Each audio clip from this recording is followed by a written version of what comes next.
And of course, today's speaker is going to come and join us again during Journalism Under Fire when we talk about the determinants of crisis.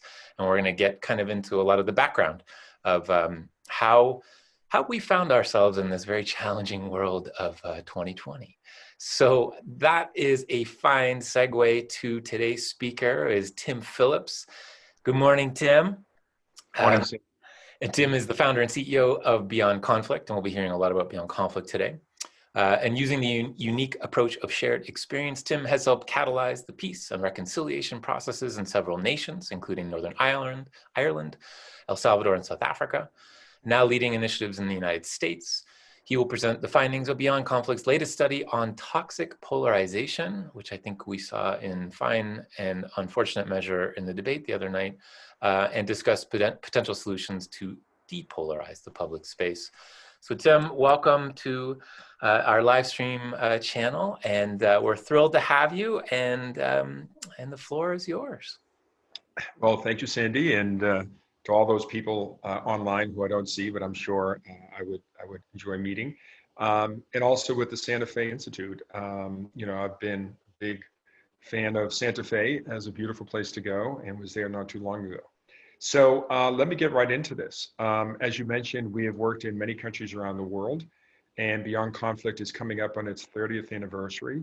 And we started at the end of the Cold War, really early in 1991, with the idea of bringing together the new leaders of then post-communist Europe, not with a lot of experts. There were a lot of consultants and experts coming into the region about how do you build democratic institutions, how do you write democratic constitutions? How do you build market economies? But the one thing that was missing was how do you deal with your past? How do you deal with the legacy of living under repression or dictatorship? What it does to not only societies, but to individuals in terms of feeling a sense of betrayal and mistrust and sort of contraction. And to me, it struck me that these weren't just sort of structural issues, they were profoundly human issues. And so one, it was really important to learn from the experience of other countries.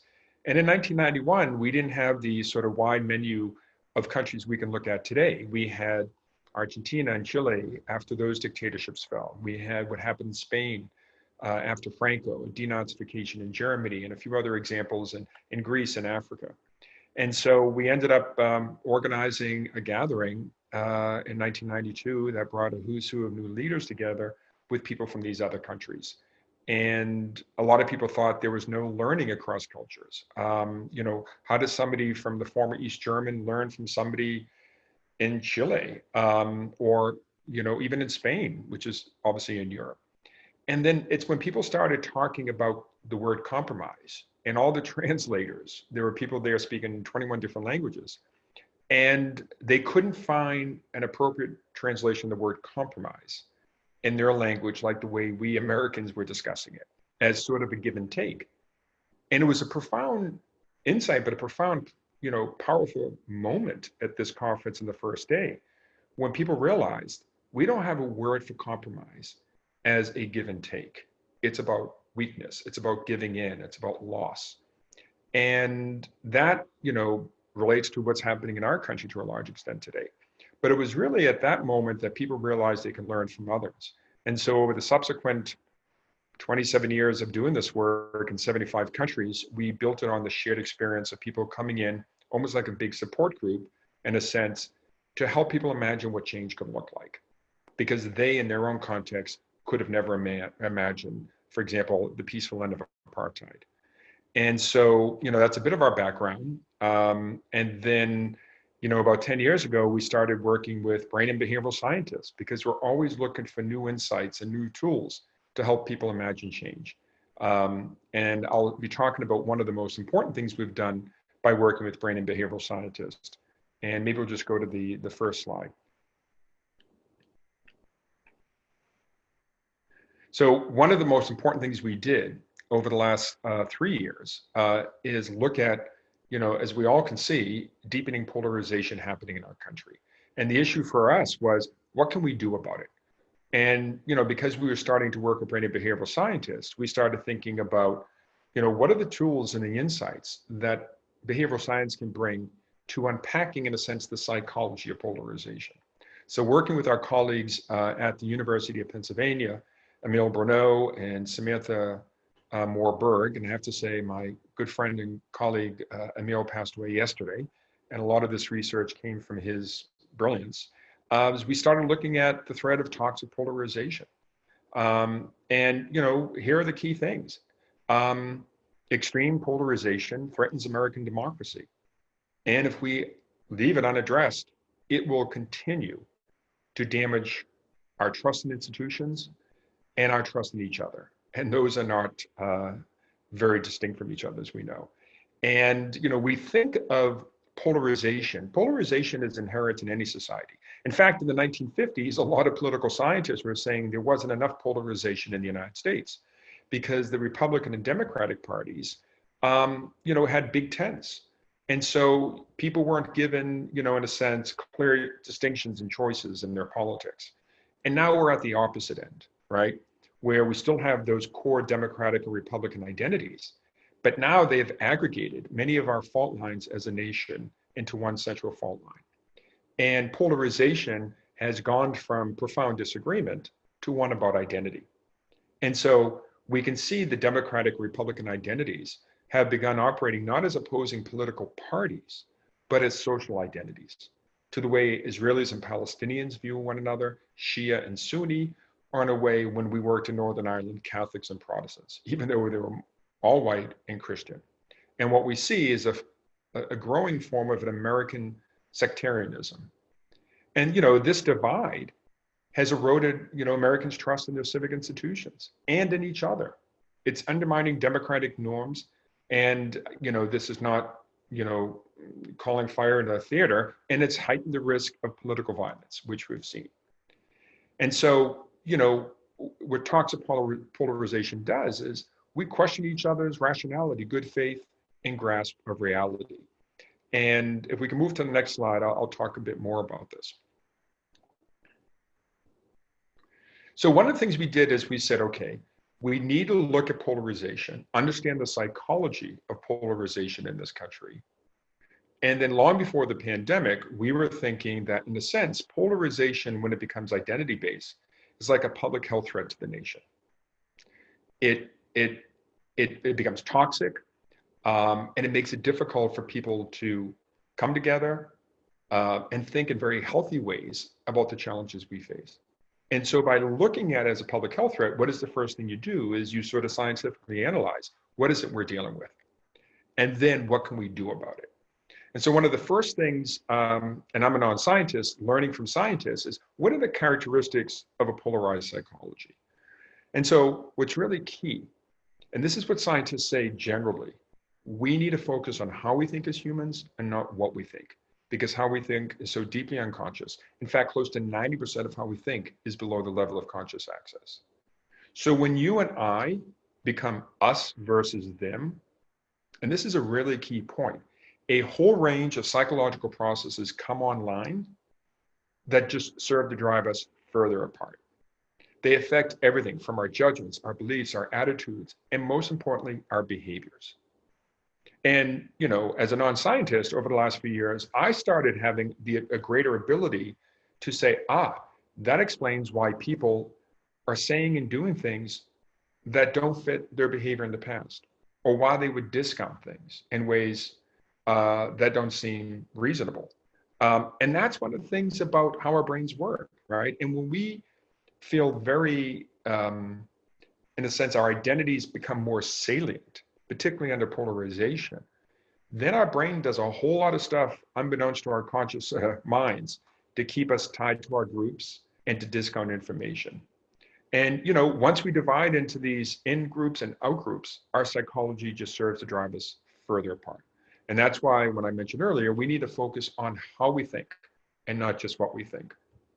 And, you know, the last thing I'll say on this is, you know, our sense of group belonging and identity is shaped not only by the choices we make, a lot of it's shaped by the communities we live in, the people we work with, the families we come from. And our brain operates very much, you know, at that sort of unconscious, subconscious level to keep us tied to those groups. That's an evolutionary process that all humans have gone through. And so that, sort of focus on, that sort of, cognitive, emotional sort of engagement to keep us tied to our groups distorts the way we interpret facts, the information we seek out, and the actions we take in response. And I think we all see that more and more. So if we go to the next slide, please. So what do we do? So I mentioned we thought of this as a public health threat. So the first thing is let's analyze the problem. Let's analyze the psychology of polarization and what we can do about it. So what did we do with our colleagues at University of Pennsylvania is we began tracking those psychological factors that fuel toxic polarization and then hopefully point us towards action. So we surveyed over 3,000 Americans over a year. We focused on 3 factors that our researchers felt were strong indicators of a polarized psychology. Dehumanization, and I'll talk more about that, which is a pretty profound cognitive process. Dislike and disagreement on contentious policy issues. And I'll mention more about that. And here's the thing that's really important. It's we think in ways that we just can't imagine our brain thinks in these ways, right? So one is, we have an initiative on the psychology of dehumanization. It's called Decoding Dehumanization. It was trying to unpack what are the cognitive processes that we engage in when we dehumanize people. And so we did research in 13 countries around the world, and then we brought it into the United States through this particular research. I'll talk about that.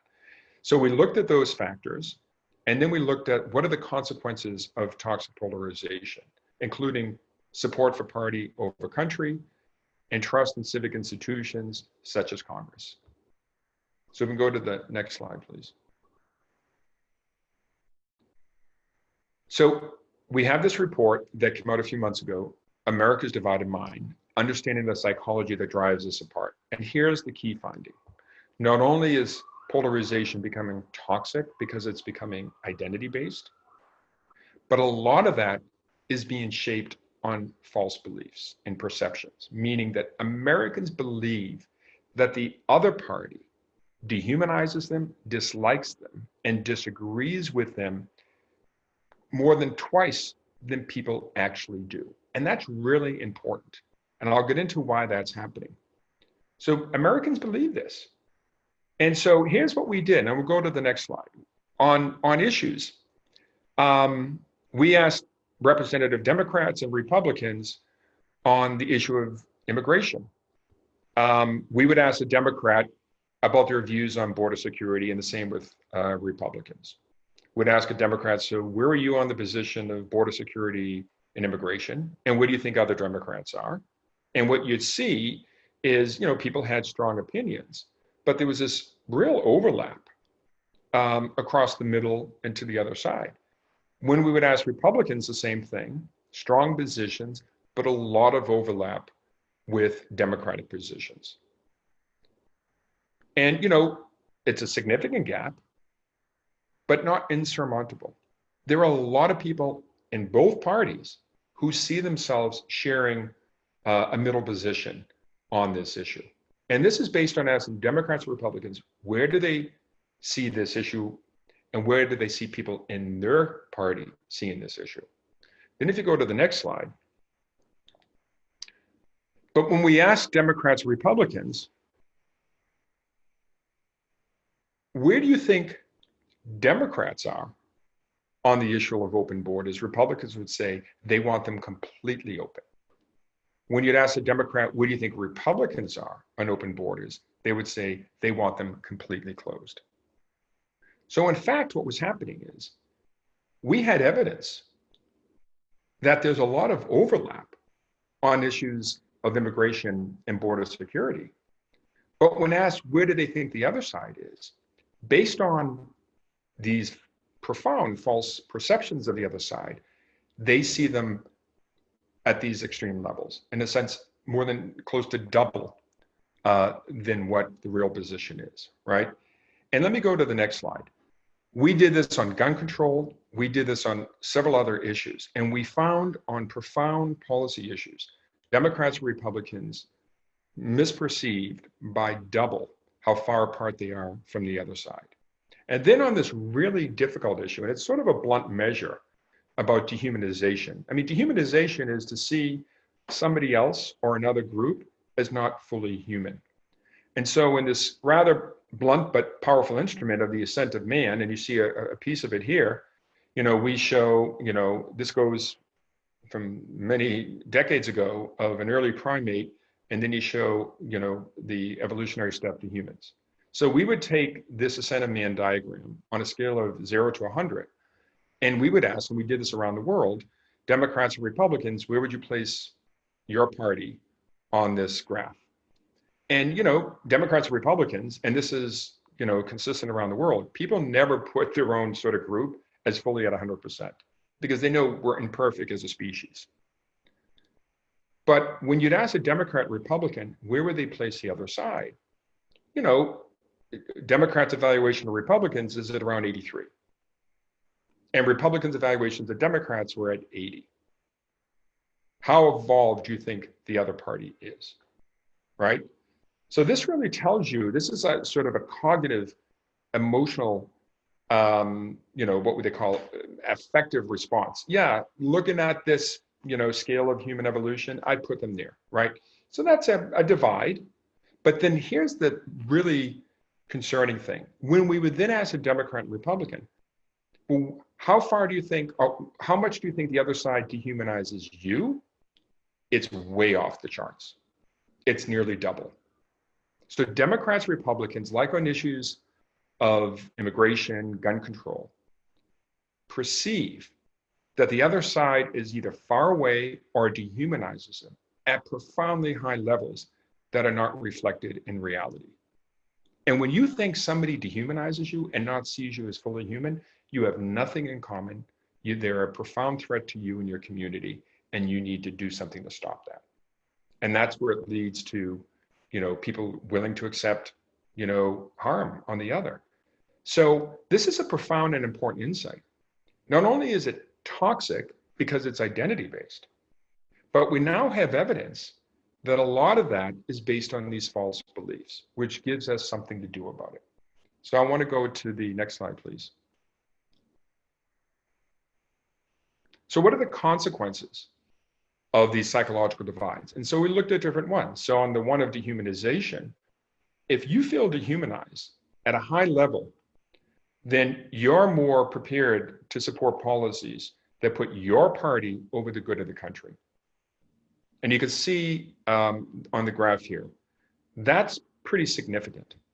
And then if you go to the next slide. So we also looked at like and dislike that I mentioned, and we had the same sort of, double, gap between reality and these false perceptions. Partisans who feel that the other side dislikes them hold less trust in civic institutions and political institutions. So if you feel disliked, then you're not going to trust institutions because it really depends on who's sort of in control of those institutions or the perceptions of those institutions. And we also know that feeling dehumanized, in particular, you're the more willing to use the courts, Congress, and other democratic institutions to actually harm your opponent. So if we can go to the next slide, please. So what do we do with this? Where do we go from here as a nation?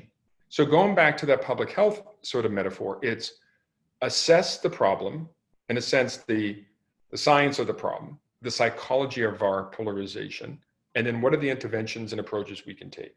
And we have a few ideas, but we're not the possessor of all the great ideas. So let me just go to the next slide, please. So one of the things we're looking at with organizations like One America, with our colleagues at UPenn and also at Harvard and other universities, is doing some really important research. So one is, how do you create awareness campaigns about these partisan perceptions? How do you get this information out there? What's the best form to get them out? So with one organization, we're doing some research with our colleagues at the University of Pennsylvania, but then developing with some Christian evangelical churches some information to give to church members about polarization and frankly, how they're being manipulated and what they can do about it within their communities. We're also doing some work with journalists and media who, are taught context, but struggle with confirmation bias. And one of the things I've learned from science is that we're exquisitely attuned as humans to context. Even the very process of empathy is contingent on context. And there's a lot of research about, how do you present information to people in ways that they actually take it on and that they process it. And in a hyperpolarized environment, we can see where people just discount information or they don't even tune in. So we want to create awareness campaigns about getting out this information, but not in an intuitive way. One of the benefits of working with scientists is actually to have scientific evidence that this framing is actually creating a cognitive shift that lasts, and target different communities, working with those communities to bring this information and say, what's the best way to present this information to your communities? And so I mentioned launch a science-informed design process. So we're doing that with a guide with Christian communities, with other religious communities. We're developing something with the media in various sort of media networks where they have journalists who are out in the front lines and struggling not only with polarization, but why people are seeing them as the purveyors of fake news or discounting their information or ignoring it. And we're also designing a toolkit for evidence-based dialogue. So we're bringing in the best insights from brain and behavioral science with practice of and wisdom of negotiators around the world to say what works and doesn't work. And I'll give you 2 or 3 examples. So if you know anything about the Palestinian-Israeli peace process in the last 20 years, when President Clinton at Camp David and Taba tried to, bring both parties together, the biggest contentious issue at the end of all the issues were, in a sense, 2 very sacred issues. And I don't mean sacred in a religious sense. I mean that in the sense of things that are profoundly important to people they won't compromise on. So one for both communities was the future of Jerusalem, and then particularly for Palestinians, the right of return of refugees. And it was very difficult to get particularly President Arafat to be able to agree on those issues at that point. And subsequently, I've talked with a lot of the negotiators, Israeli, Palestinian, and Americans, who were then involved, and said, there's this research in the last 15 years about sacred values. Those things that we hold core to our beliefs are processed in a different region of the brain than any utilitarian calculation we make. And if you have this sacred value and somebody tries to get you to compromise it, or take a bribe or a payment, or to have it regulated, people respond with aggression and hold on more deeply to that sacred value. And what the further research showed is, how do you then engage in a conversation with people who may hold a view as a sacred value? Well, one is to give a symbolic concession, which is to say, I may not share your point of view, but I recognize how important this is to you. In a sense, I recognize how core this is to your identity and your community. And what that literally does is create a cognitive shift. It reduces stress. It actually feels like you're not asking me to compromise. You're not asking me to sell out. You're not asking me to put my group relationship at risk. And the other key thing about sacred values, we decide for ourselves to a large extent what is sacred to us. Every parent knows that protecting a child is a sacred obligation. For many people, their religious beliefs are deeply sacred. In fact, for a lot of Americans, the Second Amendment is processed as a sacred value. And you can go down a whole list and look at what is sacred to people. And so what we're trying to do in this work is not only say, here's how polarization is polarizing our psychology, but here are different elements of how our psychology works that people need to understand to enter into conversation. The nature of sacred values, the nature of confirmation bias, why we discount information, how we often do things really unconsciously to keep our group identity strong, particularly the more we feel polarized. And so that's a big part of what we're doing, which is testing with evidence, interventions that we have evidence can work, and then putting them out there. And one other example I'll give is we're working with researchers here at Harvard University, and they've been working with online gaming participants who are very publicly in this process, either liberals or conservatives. And what they're trying to do is reward cooperation. And one of the things that science shows us, the best way to break down divides is for people to find a way to cooperate together and where they have mutual benefit. And something as simple as playing a game where one of the questions, you have two team members, one a liberal, one a conservative, and they both know one's a liberal, one's a conservative. They're not being asked to compromise. They're not being asked to sort of see the other side's point of view. They're just being asked to play a game, to find a way to cooperate and win. And so one of the questions was, name the cast of Duck Dynasty. Well, it's interesting. More conservatives can name the cast of Duck Dynasty than liberals in these games. And more liberals can tell you the cast members of Stranger Things. And so what's happening is people bring different cultural fluency and literacy, and they get rewarded together as teammates for bringing that to the table. And we have found with our colleagues at Harvard University that playing that game for 1 hour reduces polarization, where people don't see the other side for a threat for literally up to 4 months. And then the question is, well, that doesn't last enough. Well, in a sense, it's like a response to the Russian troll farms. It's how do you reinforce, mechanisms? How do you reinforce ways for people to cooperate with each other? Because in a sense, polarization is structural. We see it in the media. There are some media networks or social media that certainly benefit from polarization. There are a lot of journalists and others who certainly don't want to polarize, but want to avoid it in their writing and editorial choices. Most Americans certainly don't want to polarize, but they see leaders, and not just political leaders, but others using language that's deeply polarizing. And so what we're trying to do is get this information out with evidence and find more and more partners in that process. So the next slide, please. So one of the things we're looking at is building a polarization index. So it is to measure and map these psychological factors that underlie polarization, track the progress, evaluate our efforts, and design new strategies.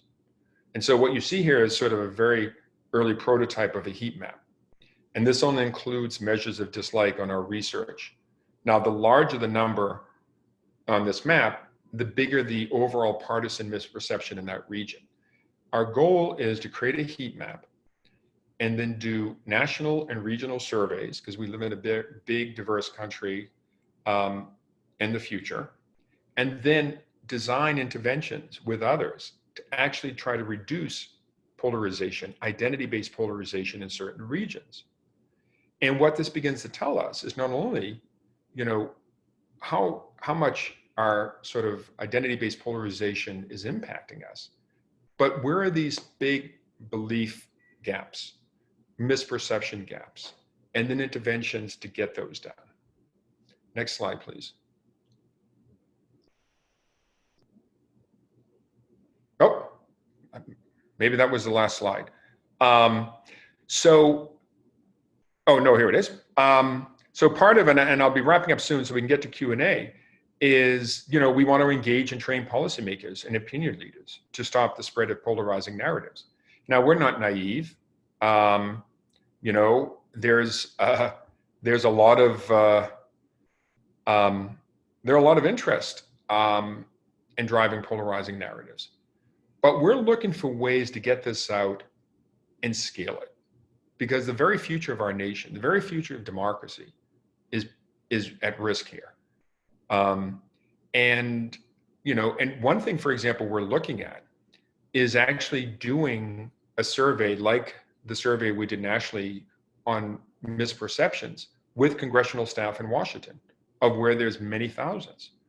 And if we can unpack and show that even at the congressional staff level, where they actually, to a large extent, operate Congress, that there are these profound misperceptions, then it gives us something to intervene on, to something to address, to something for people to recognize, okay, my belief, because I'm in a silo, I only talk to people in my group or my party or my tribe or my state and don't talk to these people, then what I'm operating on is a lot of misinformation. And I think the last thing I want to say is we're at this point because our country is not living and sort of existing together. People live in different geographic bubbles, media bubbles, social media bubbles. The decimation of local media contributes to this problem. Who we associate with at work, who do we socialize with in our private lives? We're not in a lot of contact with each other. And therefore, those bubbles reinforce stereotypes and reinforce views that don't actually reflect reality.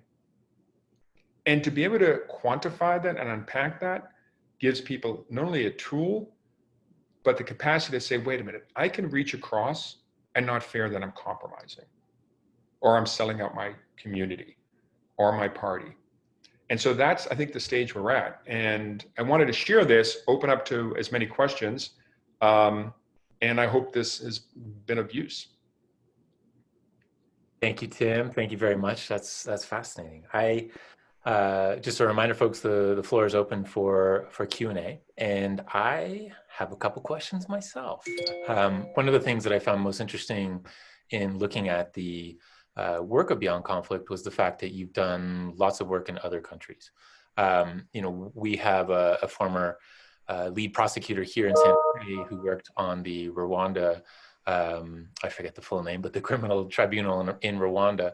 Can you tell us about some of your work in, for example, South Africa or Northern Ireland, and what kind of lessons have been learned from that we might, learn from or apply here in the United States? Sure, and thank you.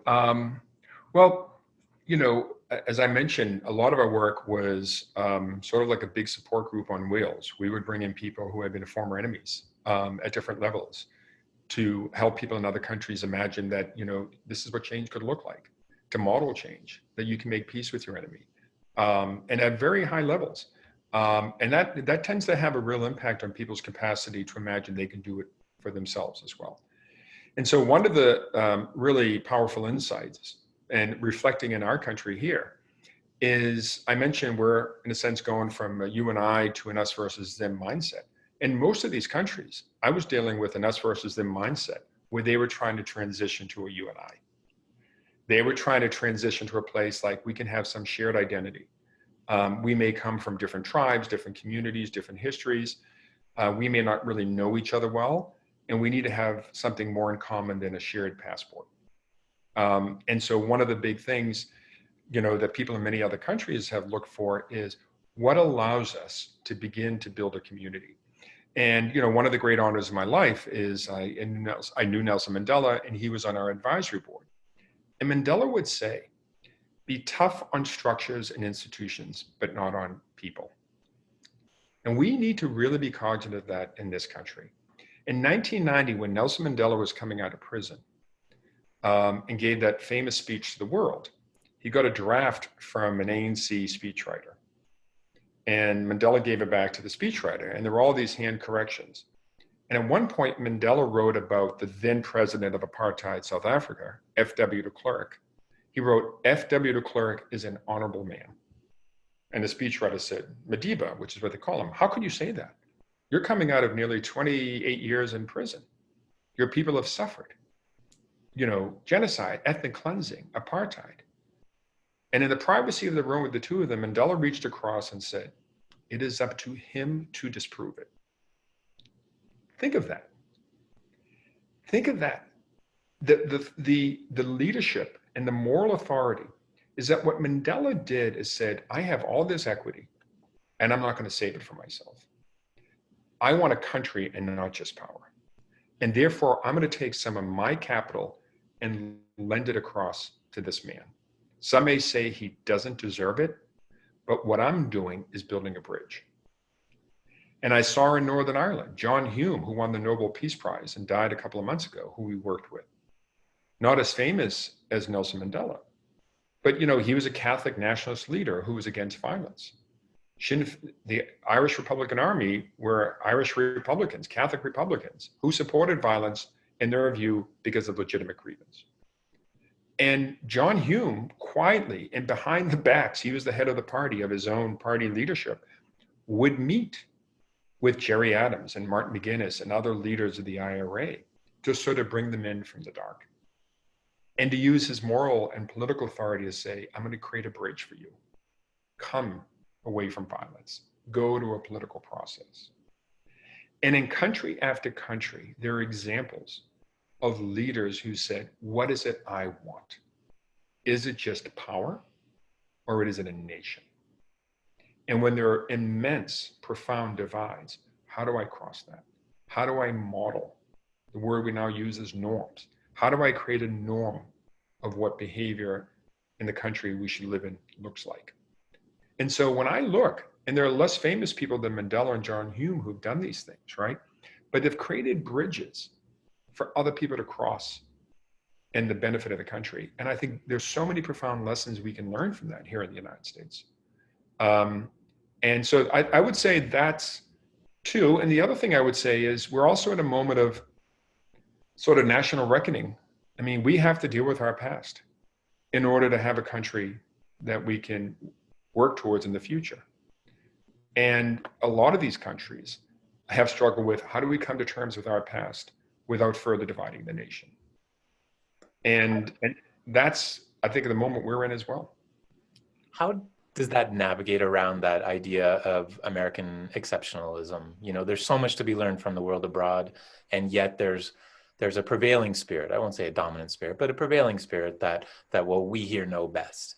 And clearly, when it comes to polarization or the sense of us versus them, maybe there's some things we need to learn and navigate. So how do we address or deal with that concept of exceptionalism? You know, I mean, American exceptionalism, you know, I came from a modest background, and when I started going out in the world back in the late 80s, early 90s, you know, I started realizing I had a privilege as an American to do things and bring people together, and people would come and listen. But I don't think it made me exceptional. And, you know, nations develop narratives. We had the Pledge of Allegiance, right? We have oaths, and then we have a notion of like, there must be something unique about us, exceptional about us, right? And it's not unique to the United States. I've seen in other countries where people have these narratives about what makes them unique, what makes them exceptional. But because of the US role in the world, American exceptionalism became particularly important and pronounced. And I think we're at a moment of real humility as a nation to step back and say, we're not really that exceptional. We thought our democracy was impenetrable. We thought our democracy had this incredible armor around it, right? We knew it was imperfect. But we're seeing right now, you know, democracy like markets.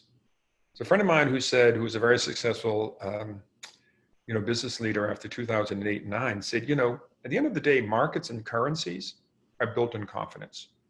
Well, democracies are built on confidence. And we see that confidence really weakened in this country. And so to me, you know, it's not only like, I don't mean to say this in the sense of any sort of like political way. I think we have to be much more humble and recognize that what makes us exceptional is our capacity to be self-reflective. The more we can be self-reflective, then we can change and we can learn. And that's what makes individuals exceptional and communities exceptional. And I think that's the exceptionalism I think I would want to focus on. That's very well put.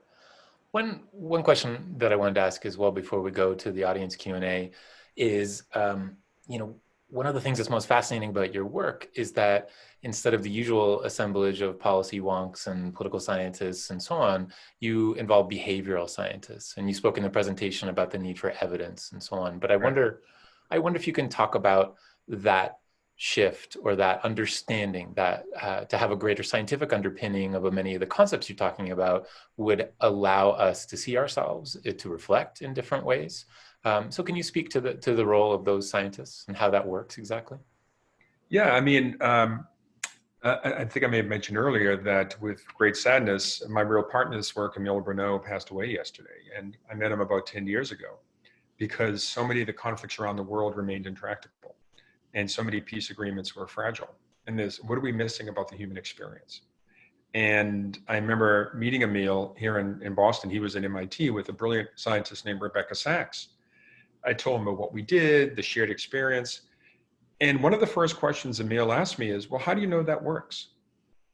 And I said, well, there are different ways of measuring. And I said, you know, when I started in 1991, funders would say, well, how do you know you're having an impact? And I used to sort of say, well, I don't know how you measure the way people change, how they think. And the irony is we can do that now. But what I learned in that conversation and subsequent is that there's so much profound knowledge in brain and behavioral science and, you know, not anthropology, evolutionary biology about what it is to be human, how our brains evolved. You know, our brains evolved to be predictive and not reactive. Our brains are constantly in milliseconds scanning the world around us and asking the question, is it safe? Is it for me? What do people think about me and others? That's just how our brains evolved. And to hear these scientists say, we need to focus on how we think, not just what we think, because so much is below the level of conscious access, that we think in these mental models of the world. You know, between 4 and 8 is when this human mental model principally comes online. You know, by 6 months, children recognize difference, but they don't make a preference. But between 4 and 8, a lot of this is incoming from in a sense, the ecosystem we live in shapes what is for us and what is not for us, and almost sort of essentialist views of others. So, you know, we need to understand that we operate with mental models, that we think automatically in milliseconds, and we think in groups. That's just evolution. And so in a sense, our brains haven't fundamentally changed in thousands of years. And yet we're living in a world where technology, science, population growth, all of those things are happening in milliseconds in a sense. And so we're dealing with an operating system in a world of 2020. And so started recognizing that we need to unpack how we think. If you think of the biggest challenges, whatever you care about, you could care about polarization or climate change or, you know, inequality or racial injustice. Unless another major meteorite hits this planet, like the big one in 66 million years ago, all of the challenges we're facing are caused by human behavior. And we better understand how humans think. You know, what is the cognition and emotion? And we're still graduating in major universities, people with PhDs in the social sciences who are still taught that humans are rational beings. And yet we have this evidence that we're principally not. And so, you know, that's why we started looking at brain and behavioral science. It first was, how do I cherry pick from this to bring it to the work of conflict and reconciliation? And realized that's not how the academic scientific world works, that we have to catalyze this, we have to bring people together, and we have to also initiate new research. And so I think, you know, the evidence that a lot of things don't work requires that we actually have evidence based on how humans actually think. Fascinating. Well, let's talk about 2020 for a second in terms of its major defining event, this pandemic. And a great question from our Director of Development, Shelley Winship. She says, how does the desocialization of the pandemic play into polarization? And are you seeing, you know, different effects of polarization because, you know, we're all staring at our computer screens and feeding ourselves in many ways with the ecosystem of, you know, our chosen social media or our chosen channel. So how does this bizarre time of the pandemic feed into a lot of these issues you're speaking to? Well, I mean, we don't have any research that's a really key way of thinking about it, the desocialization of the pandemic. But one thing we do know, it goes back to how it plays in polarization, is we're very social beings. And we need contact. We need to feel like we belong. And it's important to recognize belonging is a subjective felt experience, right? And so when you don't feel like you belong, it has all sorts of psychological, biological consequences to us. So one of our colleagues is working with Syrian refugees in Jordan, and we came up with something called the Field Guide for Barefoot Psychology. And what we're looking at there is, you know, you have in one camp 140,000 Syrian refugees from all backgrounds within Syria who are dealing with profound issues of stress, trauma, and resilience. And one of the things the research found is the isolation from being grounded in their experience of living in a village, living in a city, living in a community, being apart from those networks has huge, traumatic impact. We've seen early on when, March and April, when a lot of us were starting to isolate and, get caught up in the Zoom universe. I think we all found it, I certainly found it difficult to concentrate. And one of the things that the scientists told me is because our brain evolved to be predictive, it's having a hard time predicting what's happening tomorrow, next week, a month, or a year from now. And so it's the desocialization, without a doubt, is having an impact because we're very social animals. Certainly there are huge increases in depression, unfortunately suicide, even before the pandemic in a lot of college campuses. College administrators have seen a rise in loneliness. What role has technology before the pandemic played on a sense of social isolation? So these are things I think we need to do collectively more research on. But it connects so well to identity-based polarization. Each of them has a connection to our social identities and how our social identities shape how we think and behave in the world. Well, let me pick up on that question and ask a little bit more about the use of evidence. We have a unique strain in the United States of a distrust of experts and a distrust of data and a distrust of the smart talking head. How do you navigate that particular element? And as a follow-up question, I'll ask from the audience, based on that, do you think we need more political parties, different political parties? Do we get grounded into where we're at because of our two-party system?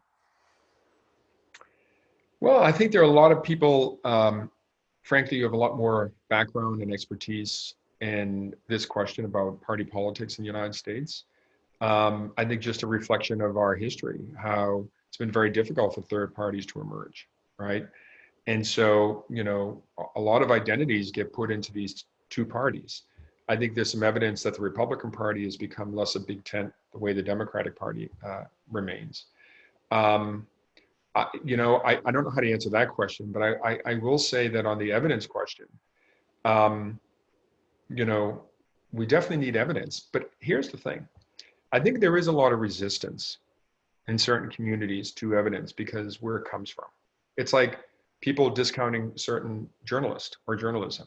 Their confirmation bias comes on. And, it's interesting. There are a lot of, scientists I know who have their own confirmation bias. Oh, they'll discount this, they'll discount that, right? I mean, at the very core of science starts with a theory, right? A belief that they want to test and have evidence of, right? So it strikes me that we need evidence, but the question is, how do you talk about evidence? Never mind the evidence of a particular problem, but evidence, right? So for example, ever since the killing of George Floyd, we've seen a huge and necessary, demonstrations, but calls for whether it's anti-racism, more racial justice, looking at people's biases and ways of behaving. And, I and others have said, this is important to do, but let's have evidence that the approaches that people are suggesting works, right? So it's not just those who question evidence as it relates to, for example, climate change. Let's have evidence that approaches to deal with racial inequity and justice work, right? And the more you have evidence, the more I hope people come and say, okay, it's not just for my set of beliefs, but for everybody's beliefs. And, I mentioned earlier that, and maybe I didn't touch upon this, but a lot of the leaders, from the African National Congress in South Africa and other groups that were more liberation, definitely on the progressive side, are as deeply concerned about a lot of the approaches, not only from the right, but from the left in the United States.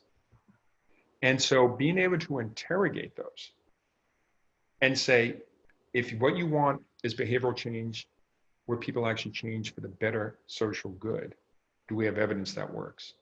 And so it's evidence as a universal process for everybody's belief systems, rather than siloed and trying to show that it's just coming from the academy, which may be more tied to perceived liberalism and so forth.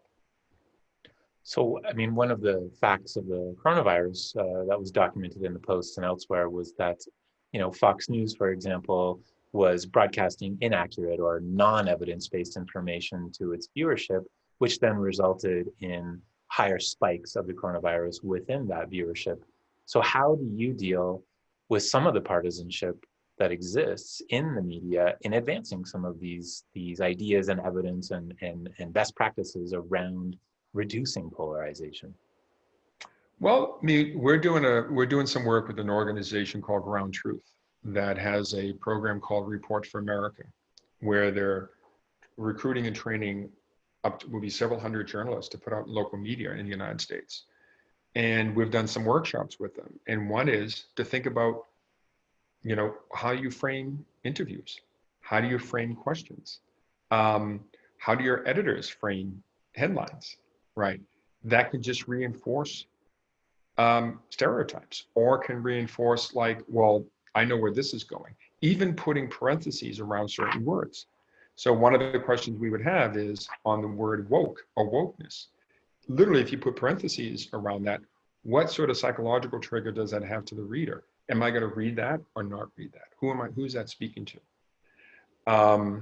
So, I think for journalism, for example, it's going to be really important to recognize that it's not just the context of how do you contextualize a story, but understanding how humans are attuned to context as a psychological process to see themselves in others.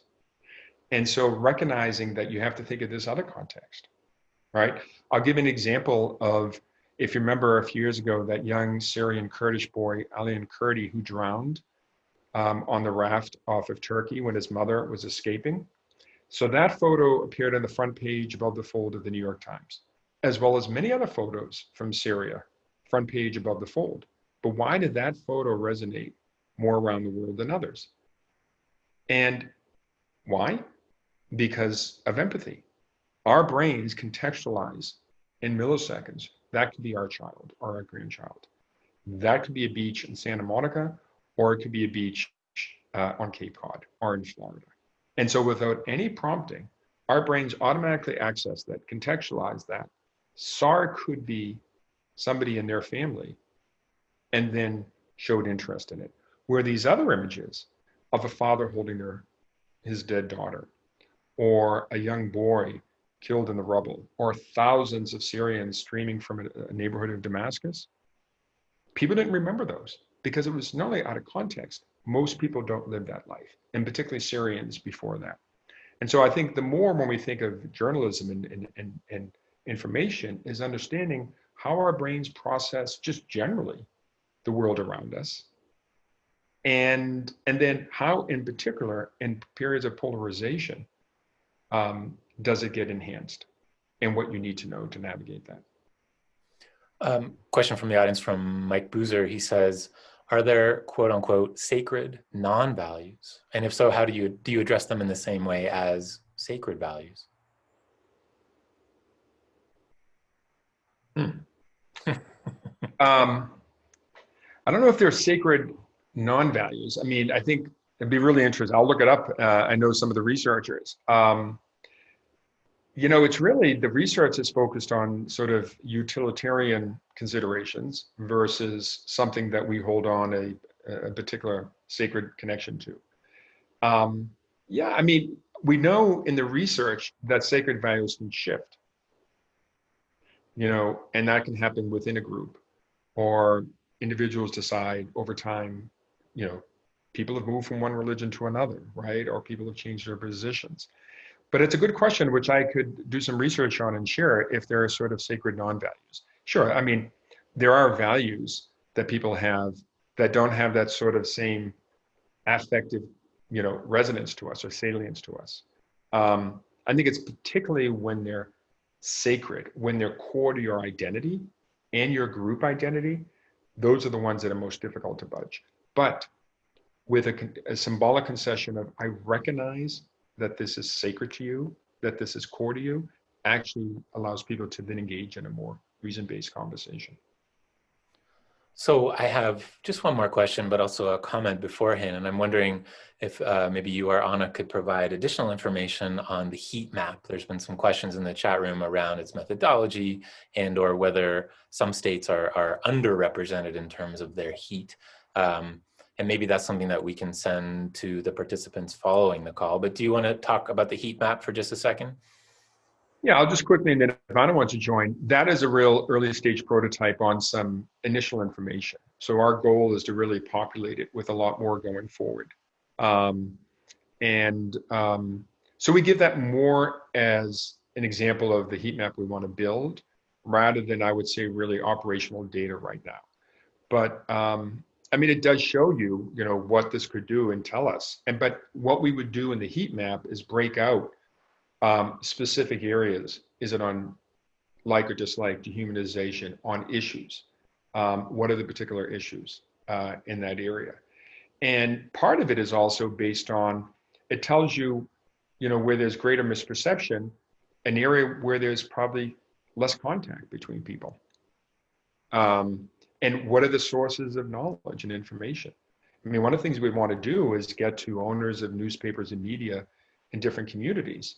If you in a sense inform people, this is how polarization works in our psychology, then in a sense you give them the tool to be able to respond to local politicians or media and others, as an instrument to say, wait a minute, this is the impact you're having by the way you structure this headline or the way that you use this in conversation.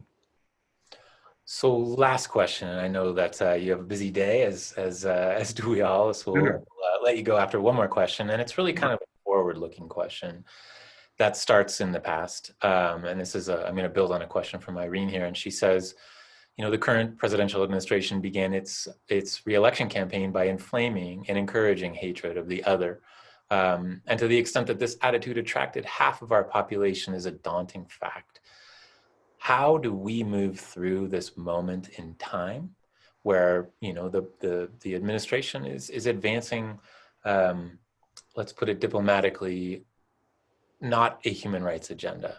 How do we move through this, understand the drivers of polarization, and really start to heal as a country from the tone at the top down to, bumping into our neighbors and friends who may have different beliefs in the grocery store?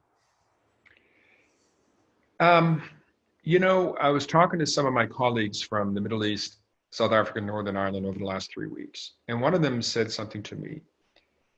He said, nationalists and populists thrive on grievance. And it doesn't mean to discount grievance. People are going to have legitimate grievance. And here's the other thing. It's not just that people's grievances may be legitimate or illegitimate. It's how people see themselves. One of the first moments that I got really interested looking at science was when I was teaching a course and I had Jerry Adams, who was a former IRA leader, come in and speak to the class. And a student said, how do you sit across the table from somebody who may have tried to kill you or you may have tried to kill them? And he paused and he said, it's tough to make peace with a humiliated partner. And at the end of this course, there had been this retired neuroscientist sitting in the room. And he came up to me and he said, there's a lot of brain science behind these themes of empathy or humiliation or fear. And I mean, what do you mean the brain science? I knew from social psychology and experience. He said, let me put it this way. We are not rational beings with emotions. In fact, we're emotionally based beings who can only think rationally when we feel that our identities are understood and valued by others. And so it goes to that point, right? Which is, we have a president, he is who he is, as we hear people saying. What I look at this stage is, what do we do as a nation? And people's outrage, not just on the anti-Trump side, but Trump supporters, right? And after this election, there's going to be greater outrage because one side is going to feel even more than the other. And the question is, people have to take it into their own hands. And that's what I would hear from leaders. The people from South Africa would go to Northern Ireland, the Balkans, and say, stop looking for Mandela. Find people in your own community and exercise leadership. And it's important. In our country, it's less, all right, this is who we have. We have a big choice coming up in a little over a month. But what can people do in their lives? And one is to step back and say, how is my psychology being polarized? How is it being leveraged, either intentionally, to stoke resentment, contempt, and grievance? But how do I step back and say, people may see themselves in certain ways, but that's how our brains work. It goes back to, we only think rationally when we feel that our identities are understood and valued by others. Even if our identities don't reflect reality, that's our brain's reality at that moment. And so to me, when I look at this moment, it's like, what do we as individuals, as citizens do in our daily lives? Because that does have a huge impact. And it's stepping back. And we did an interview a few months ago with NPR, and one of the journalists said, they're hearing from so many listeners who are saying, is there any good news in the midst of this bad news? Is there anything we can do? Is there any way through this? And people need to vote, but people need to step back and reflect and think, how are they contributing to this problem? And what can they do to not contribute in a bad way? Well, Tim Phillips, thank you so much. What a fascinating set of work that you and your organization do. We, just as a sneak peek, will be featuring you alongside NPR reporter Hannah Allam, and then a reporter from Oklahoma City, Ben Felder, to really explore some of these issues you've talked about today around polarization, around some of the baseline determinant issues that have gotten us into these multiple overlapping crises. That's going to be on November 12th again at 10 Mountain Time. We're really looking forward to it. And Tim, thanks again so much. And how should folks learn more about Beyond Conflict or contribute to your cause? Thank you. And we love people to engage and certainly contribute. We can send it, or I don't know if Anna can pop it up, but it's at www.beyondconflictint.org. And, you can follow us on Twitter, Facebook, on our website. And our polarization report is at the top of our website, and that's at Beyond Conflict. And thank you, Sandy. Thank you so much. We'll see you in a little bit. Good luck with the intervening weeks. And for all of us. We may be in a very different country the next time we speak. Yeah. I may move out to Santa Fe. Yeah, you're always welcome. All right. Thank you all. Thank you. Bye, everybody. Bye-bye.